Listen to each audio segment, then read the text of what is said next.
Hello বন্ধুরা, welcome to our new mini blog. সকাল সকাল মন্দিরে গিয়ে মন্দিরের সমস্ত কাজকর্ম করে নিলাম, তারপরে কিছুটা ফুল তুলে নিয়ে চলে এলাম সোজা পুজো দিতে। আর এখানে তো আমি প্রদীপটাকে ধরিয়ে নিচ্ছি, আর এই শাঁখটাকে আমি আগে একদমই বাজাতে পারতাম না, এখন খুব সুন্দরই বাজাতে পারি। তারপরে আমি পুজো দিয়ে চলে এলাম ঘরে। ঘরে এসে মামাম সোনার খেলা দেখো, এই ওড়নাটাকে ও যখনই পায় তখনই খেলে।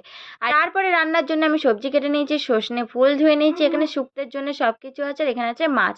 আর এদিকে দেখো আমি সর্ষে ফুলটাকে বেসন দিয়ে ভালো করে মাখিয়ে আর মশলা দিয়ে দিয়েছি। তারপরে দেখো এখানে একটা একটা করে পকোড়া ভেজে নিচ্ছি, আর পকোড়াগুলো বেশ লাল লাল করে ভেজে নিয়ে তুলে নিলাম। আর এই পকোড়াগুলো খেতে খুব সুন্দর হয়েছিল। পকোড়াগুলো ভাজা কমপ্লিট করে এদিকে আমি মাছের ঝালটা বানিয়ে নেবো। মাছের ঝালের জন্য সব মাছগুলো দিয়ে দিচ্ছি, আর এখানে 2-3 রকমের মাছ আছে। রান্না বান্না কমপ্লিট করে সন্ধেবেলা চলে এলাম মন্দিরে, আর মন্দিরে এসে মন্দিরে সন্ধেটাও দিয়ে দিলাম। তারপরে ঘরে গিয়ে ঘরে সমস্ত রান্না বান্না কমপ্লিট করে নিলাম। চলো, মিনি ব্লগটা যদি তোমাদের ভালো লাগে থাকে চ্যানেলটিকে আমার অবশ্যই সাবস্ক্রাইব করে দিও।